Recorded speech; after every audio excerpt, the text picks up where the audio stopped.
Hi hello student, hello everyone, কেমন আছো প্রত্যেকে? আই হোপ প্রত্যেকে ভালো আছো। তো স্টুডেন্ট, তোমাদের মধ্যে অনেকেরই হচ্ছে একটা রিকোয়েস্ট ছিল যে হচ্ছে ক্লাস 6 থেকে হচ্ছে যে চ্যাপ্টার 4 আছে সেটা হচ্ছে শুরু করার জন্য। তো অবশ্যই সেই জন্যই হচ্ছে আজকে ক্লাসটা অনেক তাড়াতাড়ি, মানে যতটা সম্ভব তাড়াতাড়ি করার হচ্ছে চেষ্টা করছি।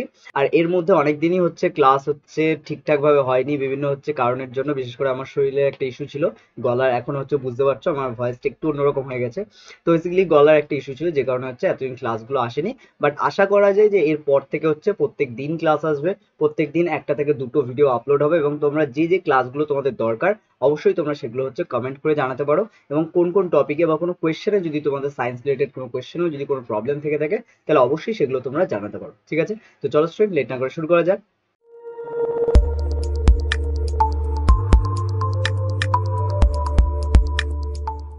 তো স্টুডেন্ট, ফার্স্টে আজকে আমরা চলে আসবো চ্যাপ্টার 4, শিলা ও খনিজ পদার্থ। ঠিক আছে, তো ফার্স্টে আজকে আমরা দেখবো বিভিন্ন ধরনের বা নানান ধরনের হচ্ছে শিলা। ওকে, তো নর্মালি দেখো আমাদের মনে রাখতে হবে শিলা হচ্ছে তিন প্রকার। ওকে, কি কি? আগ্নেয় শিলা, পাললিক শিলা এবং হচ্ছে রূপান্তরিত শিলা বা পরিবর্তিত শিলা। ঠিক আছে, তো দেখো আমাদের এখানে হচ্ছে ফার্স্টে যদি আমরা দেখি আগ্নেয় শিলা, তো দেখো আগ্নেয় শিলা কাকে বলবো? সেক্ষেত্রে আমরা বলতে পারি ভূগর্ভের যে ম্যাগমা থাকে সেই ম্যাগমা যখন গলিত অবস্থায় ভূপৃষ্ঠের উপর উঠে আসে এবং বায়ুর সংস্পর্শে এসে যেটি কঠিন পাথরে রূপান্তরিত হয় তখন তাকে হচ্ছে আগ্নেয় শিলা বলে। ঠিক আছে, বা কঠিন পাথর বা শিলা বলতে পারো, ওখানে রূপান্তরিত হয় তখন তাকে, বা পরিণত হয় তখন তাকে আমরা আগ্নেয় শিলা বলি। ঠিক আছে, তো দেখো আজকের যে ক্লাসগুলো আমরা করছি এই ক্লাসগুলো বা এর পরে যে কটা ক্লাস আসবে সেই ক্লাসগুলো মেইনলি আমরা পুরো টেক্সটটাকে আগে পড়বো, এবং তারপরে লাস্টে প্রত্যেকটা জিনিসের ওপর যে যে কোয়েশ্চেনগুলো বলা হচ্ছে যেগুলো ইম্পর্টেন্ট সেগুলোর উপর কোয়েশ্চেনও আসবে। ঠিক আছে, কোয়েশ্চেনের উপরেও একটা ক্লাস হবে, তো সেগুলো তোমরা প্রত্যেকটা দেখতে থাকো। ঠিক আছে, আগে ক্লাসগুলো দেখো তাহলে কনসেপ্ট ক্লিয়ার হয়ে যাবে, দেন হচ্ছে কোয়েশ্চেন আনসার যেগুলো আসবে সেগুলো তোমরা ডাউনলোড করে নিয়ে সেগুলো পড়তে পারো। তো সেগুলোর জন্য হচ্ছে লাস্ট ক্লাস অবধি, মানে 4 নম্বর চারটে পার্ট হবে মেবি, তো চারটে পার্ট অবধি তোমাদের একটু ওয়েট করে প্রত্যেকটা ওয়ান বাই ওয়ান দেখতে হবে। ওকে, তো নাও, তো দেখো এবার আগ্নেয় শিলা তো আমরা দেখলাম কাকে বলে। তো এখানে হচ্ছে আরেকটা যেটা আমাদের ইম্পর্টেন্ট মনে রাখতে হবে সেটা হচ্ছে কি ম্যাগমা। ম্যাগমা কি? ওকে, এখানে দেখতে পাচ্ছ ম্যাগমা কি দেওয়া আছে। তো বেসিক্যালি এখানে আমরা বলতে পারি যে মাটির যত গভীরে যাওয়া যায় তত চাপ আর উষ্ণতা বাড়তে থাকে, এটা আমাদের মাথায় রাখতে হবে। মাটির যত গভীরে যাওয়া যায়, এটা থেকে শর্ট কোয়েশ্চেনও আসতে পারে, মাটির যত বা ভূপৃষ্ঠ থেকে যত গভীরে যাওয়া যায় তত ড্যাশ ও ড্যাশ বাড়ে। সেক্ষেত্রে কি বলবো? চাপ ও উষ্ণতা বাড়ে। ঠিক আছে, এগুলো খেয়াল রাখতে হবে। তাহলে চাপ আর উষ্ণতা, এভাবে কোয়েশ্চেন আসতে পারে। তারপরে কি, যত গভীরে যাওয়া যায় চাপ আর উষ্ণতা বাড়ে, এবং পৃথিবীর গভীরে যে চাপ এবং উষ্ণতা এত বেশি যে এখানে হচ্ছে কোনো পাথরও হচ্ছে তরল অবস্থায় থাকে, এবং এই তরল অবস্থায় থাকা পাথরকেই বলা হয় কিন্তু ম্যাগমা। ঠিক আছে, তার আমরা কি বলবো? ম্যাগমা কি যদি বলা হয় তাহলে আমরা বলতে পারি যে পৃথিবীর অভ্যন্তরে বা পৃথিবীর অনেক নিচে হচ্ছে চাপ এবং তাপের ফলে পাথর গলে হচ্ছে অবস্থান করে, এবং এই গলিত পাথরকেই বলা হয় হচ্ছে ম্যাগমা। ঠিক আছে, তো এগুলো কোয়েশ্চেন আনসার আকারেও আসবে, চিন্তা নেই। তো এখন হচ্ছে পড়ে যাও। এবার দেখো লাভা, ম্যাগমার সাথে লাভা টার্মটা হচ্ছে খুব কাছাকাছি। কেন? কারণ দেখো ম্যাগমা হচ্ছে যেটা আমাদের ভূপৃষ্ঠের তলায় বা গভীরে থাকছে, সেটাই যখন হচ্ছে মাটির উপরে বা ভূপৃষ্ঠের ওপরে উঠে আসবে তখন সেটাকে বলা হয় হচ্ছে, তখন সেটা গলিত অবস্থাতেই আছে, তখনও শক্ত হয়নি, পাথর হয়নি, কিন্তু তখনও সেটা গলিত অবস্থায় থাকে, তো সেটাকেই বলা হয় হচ্ছে তখন লাভা। ঠিক আছে, যখন হচ্ছে ভূপৃষ্ঠের কোনো ফাটল দিয়ে হচ্ছে ম্যাগমা উপরে উঠে আসে এবং আসার পরে হচ্ছে বাইরে গলিত অবস্থায় হচ্ছে অবস্থান করে তখন তাকে বলা হয় লাভা। তাহলে ম্যাগমা আর লাভার মধ্যে বেসিক ডিফারেন্স বোঝা গেল। ঠিক আছে, এবার চলে আসে হচ্ছে আগ্নেয় শিলা। তাহলে আগ্নেয় শিলা কাকে বলে আমরা পড়েছি, এবার হচ্ছে আগ্নেয় শিলা কয় প্রকার। তো বেসিক্যালি দেখো আগ্নেয় শিলা হচ্ছে নর্মালি আমাদের তিন প্রকার। কি কি? ব্যাসল্ট, গ্রানাইট এবং হচ্ছে পিউলিস। ঠিক আছে, এই তিন প্রকার শিলা হচ্ছে মনে রাখতে হবে। এখানে ছবি দেওয়া আছে, দেখো গ্রানাইট দেওয়া আছে, ব্যাসল্ট দেওয়া আছে এবং তার সাথে আমাদের পিউলিস আছে। ঠিক আছে, তো নর্মালি দেখো হচ্ছে এখানে তোমরা এই যে পাথরটা দেখছো, এটা তোমরা এই ধরনের পাথর কিন্তু রেল লাইনে হচ্ছে দেখতে পাও। ঠিক আছে, তো বেসিক্যালি রেল লাইনে যে পাথর দেখা যায় সেটা আসলে কি, সেটা হচ্ছে ব্যাসল্ট। ঠিক আছে, বা ব্যাসল্ট। ওকে, তো বেসিক্যালি এই টার্মগুলো মনে রাখতে হবে এবং এই জিনিসগুলো হচ্ছে খেয়াল করতে হবে যেগুলো কোথায় দেখা যায়। তো এগুলো থেকেও শর্ট কোয়েশ্চেন কিন্তু আসে, ওই জন্য এগুলো ভালো করে খেয়াল রাখতে হবে।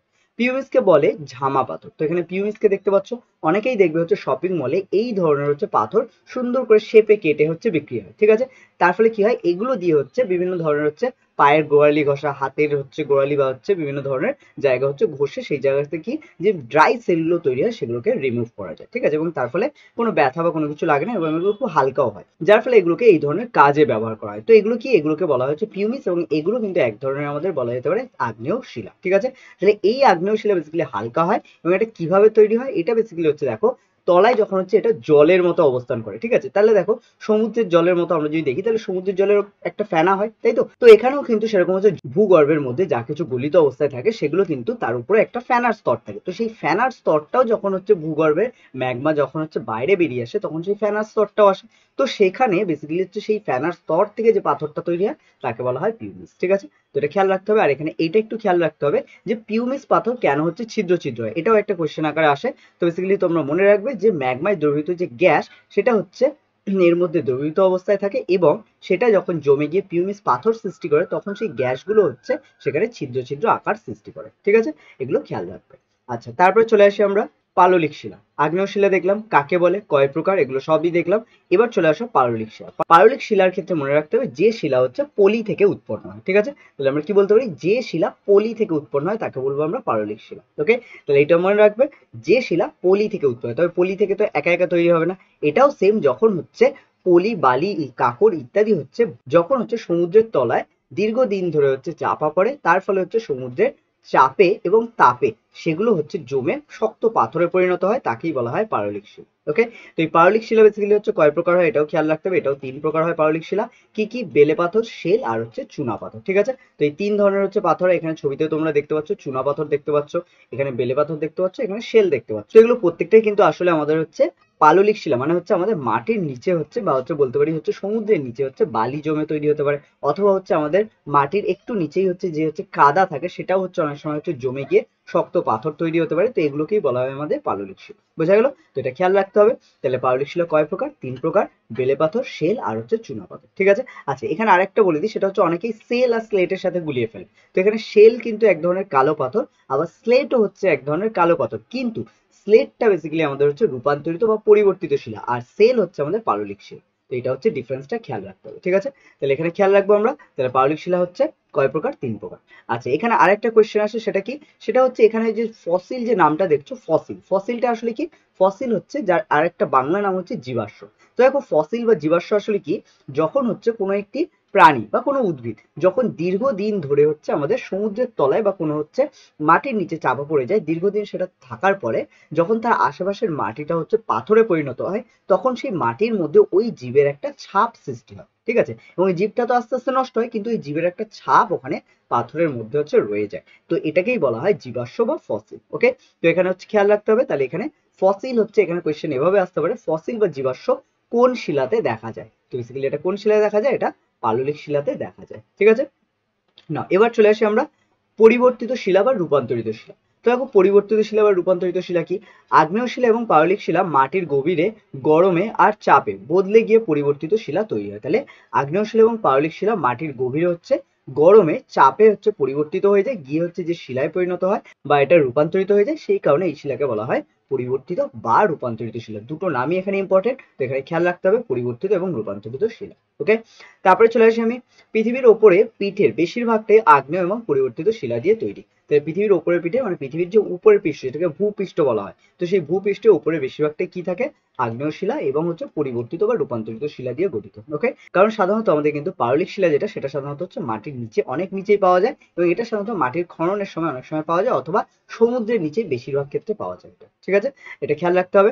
এরপর চলে আসো, দেখো বলেছে মার্বেল পাথর এক রকমের হচ্ছে পরিবর্তিত শিলা। এখানে এই প্রত্যেকটা খেয়াল রাখবো। মার্বেল পাথর তাহলে কি? এক রকমের পরিবর্তিত শিলা, যা কোথা থেকে সৃষ্টি হয়েছে? এটা হচ্ছে চুনা পাথর থেকে তৈরি হয়েছে, ঠিক আছে। চুনা পাথর পরিবর্তনে তৈরি হয়। তারপরে আসছে সেল। সেল বেসিক্যালি পরিবর্তনে তৈরি হয় কিসে? স্লেট। সেল আমাদের কি ছিল? সেল হচ্ছে পাললিক শিলা ছিল। পাললিক শিলা থেকে সেল থেকে তৈরি হয় কি? স্লেট, ঠিক আছে। এটা খেয়াল রাখবো। তারপর হচ্ছে গ্রানাইট। গ্রানাইট আমরা পেয়েছিলাম আগ্নেয় শিলা, তাহলে এই গ্রানাইট হচ্ছে পরিবর্তনে তৈরি হচ্ছে নিস, ঠিক আছে। তো এখানে প্রত্যেকটা ছবি তোমরা দেখতে পাচ্ছ, ঠিক আছে। তো দেখো এখানে মার্বেল পাথর আছে, এটা হচ্ছে এক ধরনের পরিবর্তিত শিলা। তাহলে এটা কোথা থেকে পরিবর্তিত হচ্ছে? চুনা পাথর থেকে। এই চুনা পাথরটা কোথা থেকে আসছে? এটা কিন্তু এক ধরনের হচ্ছে পাললিক শিলা, ঠিক আছে। তারপরে চলে আসে সেল। সেল বেসিক্যালি সেল পরিবর্তন হয়ে তৈরি করছে স্লেট। তাহলে এখানে সেল হচ্ছে আসলে কি? পাললিক শিলা, আর স্লেটটা কি? রূপান্তরিত বা পরিবর্তিত শিলা, ঠিক আছে। পাশের ছবি দেখতে পাচ্ছ, যেটা তোমাদেরকে আগে দেখিয়েছিলাম, দেখো এটাও কালো, এটাও কালো, তবে একটু চেঞ্জ হয়ে গেছে, ঠিক আছে। আর এইখান থেকেই কিন্তু বেসিক্যালি আমাদের ছোটবেলায় যে লেখা স্লেট তৈরি হতো সেটা কিন্তু এই পাথর থেকেই তৈরি হতো, বুঝা গেল। যে কারণে ওটার নামই হয়ে গেছিল স্লেট। আসলে ওটা স্লেট কেন? কারণ ওটা স্লেট পাথর দিয়ে তৈরি হতো, ঠিক আছে, যেটার উপর লেখা যেত এবং খুব সুন্দরভাবে লেখা যেত, ঠিক আছে। এগুলো আচ্ছা, তারপরে দেখো আমাদের আর কি আছে, তারপরে আছে গ্রানাইট পরিবর্তন হয়ে তৈরি হয় নিস। তো নিসকে দেখতে পাচ্ছ কত সুন্দর দেখতে লাগে। তো এটা কি গ্রানাইট হচ্ছে পাথর যখন পরিবর্তিত হয়ে যায়, দেখতে পাচ্ছ এর মধ্যে কত ধরনের হচ্ছে স্তর স্তর হচ্ছে ভাগ করা আছে। তো বেসিক্যালি গ্রানাইট যখন হচ্ছে পরিবর্তিত হয়ে যায় তখন তৈরি করে আমাদের নিস, ঠিক আছে। তো এগুলো খেয়াল রাখতে হবে কোন পাথর থেকে কোন পাথরে হচ্ছে রূপান্তরিত হয়, ঠিক আছে। তো নাও স্টুডেন্ট আজকে বেসিক্যালি আমরা হচ্ছে পাথর এইটুকুনি হচ্ছে পড়বো। নেক্সট ক্লাস আমরা খনিজ পদার্থ ও আকরিক নিয়ে জানবো। তো স্টুডেন্ট আজকের ক্লাস আমরা এখানে শেষ করবো। আর প্রত্যেকটা টপিক আশা করি বুঝতে পেরেছো। এখানে আমাদের 3 প্রকার শিলা এবং প্রত্যেকটা শিলার মধ্যে যে ভাগ আছে সেগুলো আমরা পড়েছি। তার সাথে সাথে আমরা জীবাশ্ম বা হচ্ছে ফসিল কোথায় পাওয়া যায় সেটা জেনেছি, এবং তার সাথে সাথে প্রত্যেকটা ভাগের মধ্যে যে পাথরগুলো আছে সেগুলো খেয়াল রাখতে হবে। এবং তারপর সব থেকে ইম্পর্টেন্ট যেটা লাস্টে, সেটা হচ্ছে পরিবর্তী শিলা কোন পরিবর্তিত, যেহেতু আমরা পরিবর্তিত শিলাতে কি বলেছি, রূপান্তরিত বা পরিবর্তিত শিলার ক্ষেত্রে আগ্নেয় শিলা আর পাললিক শিলা থেকে পরিবর্তিত হয়। তাহলে বেসিক্যালি আমাদের কোন আগ্নেয় শিলা কিসে পরিবর্তিত হয়, কোন পাললিক শিলা কিসে পরিবর্তিত হয় সেগুলো আমাদের খেয়াল রাখতে হবে, ঠিক আছে। তো এটাই হচ্ছে আজকের ক্লাসে, ভালো করে দেখো, বাড়িতে ভালো করে এটা পড়ো, ঠিক আছে। নেক্সট ক্লাস আমরা শুরু করবো হচ্ছে খনিজ পদার্থ ও আকরিক, ঠিক আছে। তো নাও স্টুডেন্ট আজকের ক্লাস এখানেই শেষ করবো, দেখা হচ্ছে পরের ক্লাস।